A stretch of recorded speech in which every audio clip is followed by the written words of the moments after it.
주님, 그 광대하신 주님이 바로 내 삶을 다스리시는 줄 믿습니다. 오늘 이 시간 우리를 다스려 주옵소서. 우리의 삶이 주님께 속한 삶임을 고백하오니 주님, 우리를 인도하여 주옵소서.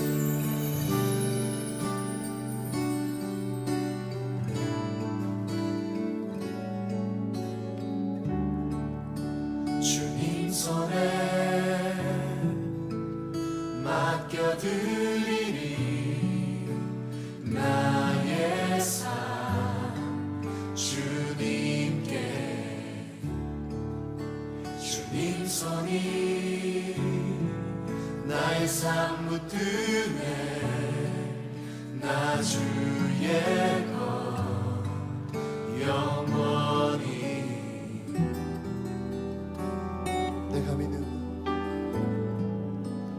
내가 믿는 분 예수, 내가 속한 분 예수, 삶의 이유 되시네 내 노래 되시네 전심으로.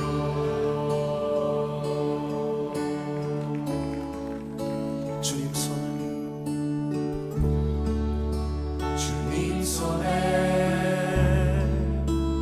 맡겨드리리 나의 삶 주님께.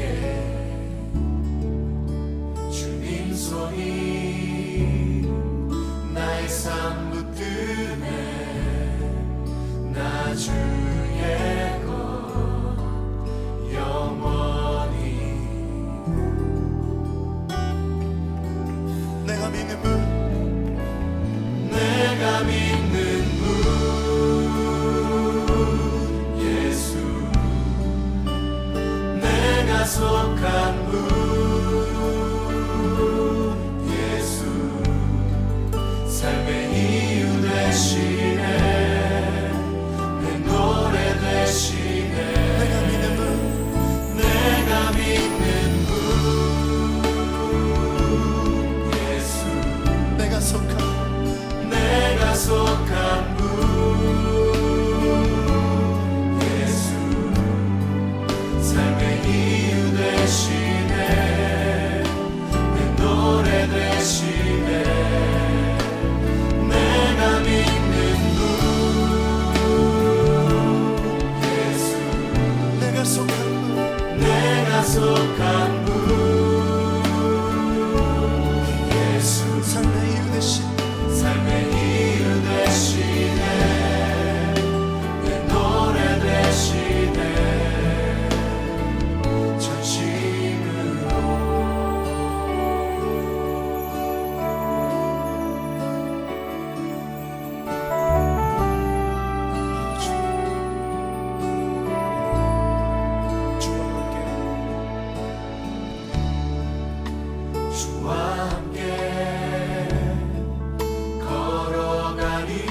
속한 분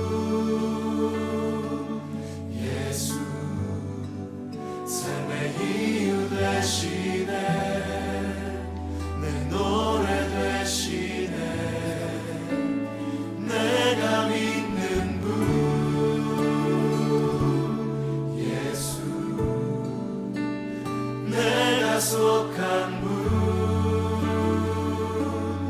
예수 삶의 이유 되시네 내 노래 되시네 전심으로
하나님 감사합니다. 오늘도 우리에게 새날을 허락해 주시고 주님 주신 사명 감당하며 살아갈 또 하루를 허락해 주심에 감사드립니다. 우리는 주님의 은혜 없이는 단 한순간도 살아갈 수 없는 존재입니다. 오늘도 일용할 양식을 주셔서 우리의 몸이 살아갈 힘을 얻게 하시고 또 일용할 영의 양식을 주셔서 우리의 영혼이 회복되고 살아나는 은혜가 있게 하여 주시옵소서. 이제 곧 성탄절입니다. 연말 성탄절을 맞이하면서 우리가 경험한 하나님의 은혜와 사랑을 주위에 전하기 위해서 구디백 사역을 진행하고 있습니다. 이 구디백 사역을 통해서 하나님의 은혜가 전달되게 하시고 많은 성도님들이 이 구디백을 준비하면서 먼저 하나님의 크신 은혜를 깨닫고 누리는 은혜가 있게 하여 주시옵소서. 지난 주일에 여성교회 총회를 통해서 내년도 여성교회 임원들이 선출되었습니다. 주님께서 저들의 모임 가운데 함께하여 주시고 내년도 여성교회가 나아가야 될 방향들을 잘 잡고 또 좋은 팀워크로 사역을 잘 준비하고 진행해 나아갈 수 있도록 힘과 지혜를 공급해 주시옵소서. 백신 트래블 레인으로 많은 교우들이 한국을 오가는 가운데 있습니다. 모든 여행의 여정 가운데 주님 함께하여 주시고 머리털 하나 상치 않게 하시고 안전하게 오갈 수 있도록 주님 인도해 주시옵소서. 지금도 병상에서 고통하는 환우들을 위해서 기도합니다. 저들의 아픈 몸과 마음을 주님 어루어 만져주시고 힘든 상황 속에서도 믿음 흔들리지 않게 하시고 하루속히 병이 낫고 건강이 회복되는 은혜가 있게 하여 주시옵소서. 또한 하나님의 특별한 은혜 없이는 치유가 불가능한 이들도 있습니다. 주님께서 강력한 치료의 광선을 발하여 주시고 다시 한번 주님 맡겨주신 사명 감당할 수 있도록 인도해 주시옵소서. 수험생들을 위해서 기도합니다. 대입을 놓고 기도하는 우리 학생들 주님 불쌍히 여겨주시고 그들의 인생 가운데 어쩌면 처음 맞이하는 큰 산인데 이 모든 과정을 주님과 함께하게 하시고 기도하고 말씀 묵상하면서 하나님과 동행하는 저들의 복된 인생들 되게 하여 주시옵소서. 교우들 가운데 가족과 떨어져 있는 가정들이 있습니다. 코로나로 인해 쉽게 오갈 수 없는 상황이지만 각자의 자리에서 주님과 더 가까워지는 시간이 되게 하시고 다시 만날 때까지 건강 지켜주시고 부르신 곳에서 빛과 소금의 사명 잘 감당하며 살아가게 하여 주시옵소서. 이 모든 말씀 살아계신 우리 주 예수님 이름으로 기도합니다. 아멘. 오늘 우리에게 주시는 하나님 말씀은 에스겔 26장 말씀입니다. 다 함께 봉독하겠습니다. 11째 해 어느 달 초하루에 여호와의 말씀이 내게 임하여 이르시되 인자야, 두로가 예루살렘에 관하여 이르기를 만민의 문이 깨져서 내게로 돌아왔도다. 그가 황파였으니 내가 충만함을 얻으리라 하였도다. 그러므로 주 여호와께서 이같이 말씀하셨느니라. 두로야, 내가 너를 대적하여 바다가 그 파도를 굽이치게 함같이 여러 민족들이 와서 너를 치게 하리니 그들이 두로의 성벽을 무너뜨리며 그 망대를 헐 것이요 나도 티끌을 그 위에서 쓸어버려 맨바위가 되게 하며 바다 가운데 그물 치는 곳이 되게 하리니 내가 말하였음이라. 그가 이방의 노략거리가 될 것이요 들에 있는 그의 딸들은 칼에 죽으리니 그들이 나를 여호와인 줄을 알리라. 내가 왕들 중에 왕 곧 바벨론의 느부갓네살 왕으로 하여금 북쪽에서 말과 병거와 기병과 군대와 백성의 큰 무리를 거느리고 와서 두로를 치게 할 때에 그가 들에 있는 너희 딸들을 칼로 죽이고 너를 치려고 사다리를 세우며 토성을 쌓으며 방패를 갖출 것이며 공성틀을 가지고 내 성을 치며 도끼로 망대를 찍을 것이며 말이 많음으로 그 티끌이 너를 갈 것이며 사람이 무너진 성 구멍으로 들어가는 것 같이 그가 내 성문으로 들어갈 때에 그 기병과 수레와 병거의 소리로 말미암아 내 성곽이 진동할 것이며 그가 그 말굽으로 내 모든 거리를 밟을 것이며 칼로 내 백성을 죽일 것이며 내 견고한 석상을 땅에 엎드러뜨릴 것이며 내 재물을 빼앗을 것이며 내가 무역한 것을 노략할 것이며 내 성을 헐 것이며 내가 기뻐하는 집을 무너뜨릴 것이며 또 내 돌들과 내 제목과 내 흙을 다 물가운데에 던질 것이라.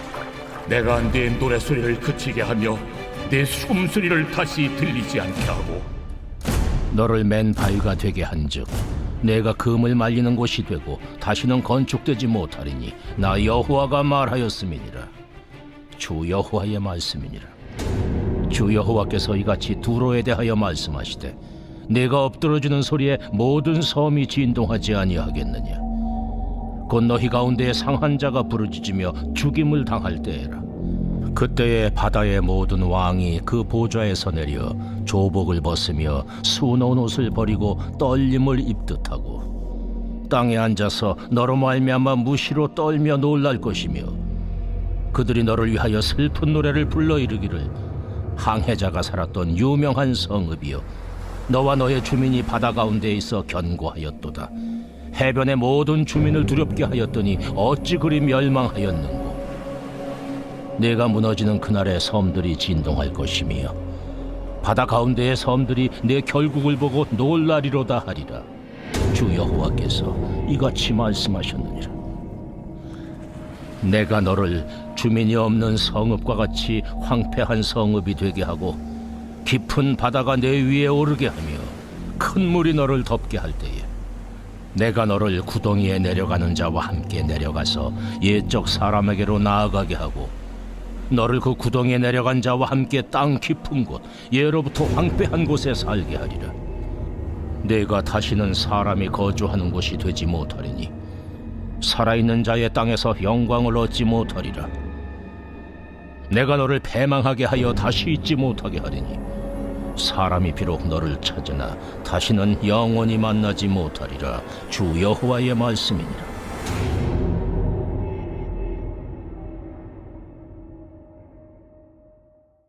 오늘 본문은 두로에 대한 심판의 말씀입니다.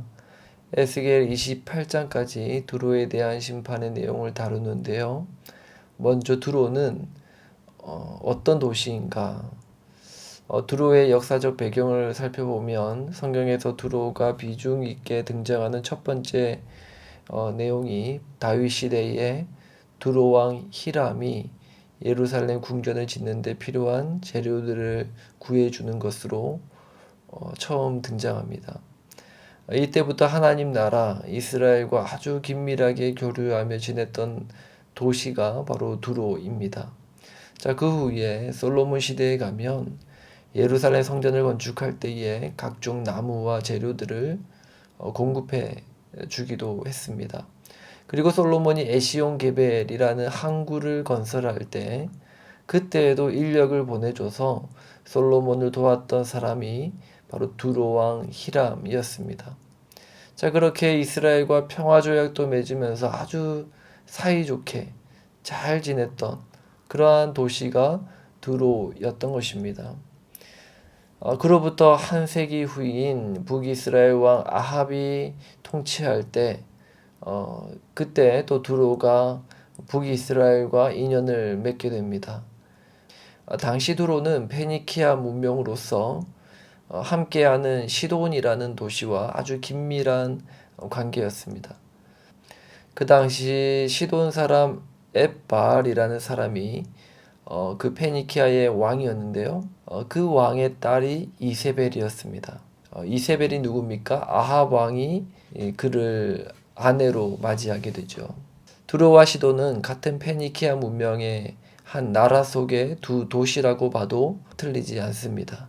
우리가 잘 알듯이 이세벨은 어떤 사람입니까? 북이스라엘에 바알과 아세라 우상을 도입해서 850명의 바알과 아세라 선지자들을 배치했던 사람이 이세벨이었죠. 앞장서서 하나님 나라였던 그 이스라엘을 우상나라로 만들고 또 자신도 우상 숭배했던 그 사람이 바로 이세벨인 것입니다.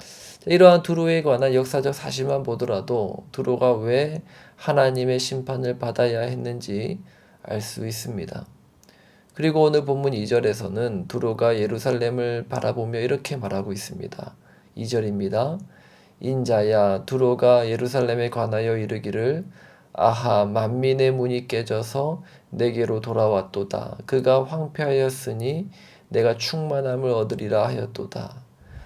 유다가 바벨론에 의해 멸망당하는 모습을 보면서 두로 자신들은 도리어 기뻐하고 있는 모습입니다. 아수르의 속국으로 기나기 힘든 시간을 보냈던 두로가 이제 아수르에게 해방되어 독립된 지 얼마 안 됐는데 이제는 유다보다 더 강성해져서 더 풍요로운 도시가 될 수 있다. 그렇게 자부하고 있는 것입니다. 실제로 두로와 시돈은 항구 도시로서 무역이 아주 발달한 도시였습니다. 그래서 여러모로 풍족한 도시였고요. 이제는 주변 열강들의 눈치 보지 않고 마음껏 무역하면서 돈을 벌어보겠다. 그렇게 꿈에 부풀은 그런 모습을 보여주고 있는 것입니다. 그런 두로를 향해서 하나님은 바벨론에 의해 완전히 파멸될 것이다. 그렇게 말씀하는 것입니다. 실제로 두로는 바벨론과 헬라 제국에 의해서 완전히 패망하게 됩니다. 예수님은 이 두로와 시돈을 언급하면서 신약 시대의 그 이스라엘의 영적인 실태가 옛적의 두로와 시돈보다 더 악하다. 그렇게 말씀하시기도 하셨지요. 이스라엘의 모습을 두로와 시돈에 빗대어 말씀하신 것입니다. 마찬가지로 두로에 대한 하나님의 맹렬한 진노의 심판 예언은 우리와 상관없는 얘기냐? 그게 아니라는 것입니다. 두로 왕 히람 때에 하나님의 나라와 긴밀한 관계를 맺었던 그 나라가 이후에 음녀 이세벨을 따라서 자신도 우상 숭배하고 이스라엘도 우상 숭배하게 만들었던 그들의 모습은 오늘도 하나님을 믿는다고 하는 이들 안에서도 버젓이 일어나는 일이라고 할 수 있는 것입니다. 히브리서 기자는 이런 자들을 향해서 이렇게 말씀합니다. 히브리서 6장 4절부터 6절 말씀입니다. 한번 빛을 받고 하늘의 은사를 맛보고 성령에 참여한 바 되고 하나님의 선한 말씀과 내세의 능력을 맛보고도 타락한 자들은 다시 새롭게 하여 회개하게 할 수 없나니 이는 그들이 하나님의 아들을 다시 십자가에 못 박아 드러내놓고 욕되게 함이라. 하나님의 은혜를 입어 말씀을 알고 복음을 경험했지만 그 후에 이 세상이 주는 쾌락을 이기지 못하고 결국 하나님을 떠난 이들이 있는데 그들에 대해서 예수님은 그들이 다시 예수님을 십자가에 못 박고 예수님을 욕되게 한 자들이라고 그렇게 주님이 말씀하시는 겁니다. 우리는 이미 구원을 받았으니 이제 우리 마음대로 살아도 돼 라는 생각 절대로 가져서는 안 되는 생각입니다. 이런 생각 자체가 벌써 악한 생각인 것입니다. 결코 하나님이 주시는 마음이 아니고 그러한 생각이 아닙니다. 사탄 마귀가 우리로 하여금 넘어지게 하기 위해서 하나님으로부터 끊어버리게 하기 위해서 우리에게 심어주는 생각인 것입니다. 하나님의 은혜를 맛보고 하나님의 나라와 좋은 관계를 맺고 있다가 이후에 세상의 유혹 시험에 넘어가 결국 배도의 길을 걸었던 그 두로를 바라보면서 우리는 반면교사 삼아야 됩니다. 끝까지 하나님 나라 영광을 위해서 살아가고 항상 겸손하게 주님만 따라가는 그런 우리 모두가 될 수 있기를 주님의 이름으로 축복합니다. 우리 함께 말씀을 생각하며 기도하기 원하는데요. 첫 번째 기도 제목, 하나님의 은혜 안에 거하고 일평생 주님 안에 거하는 자 되게 하여 주옵소서. 두 번째 기도 제목, 이 세상이 주는 쾌락을 거부하고 하나님 안에 누리는 참된 기쁨과 평안을 누리며 살게 하여 주시옵소서. 우리 함께 합심해서 기도하며 나아갑니다.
주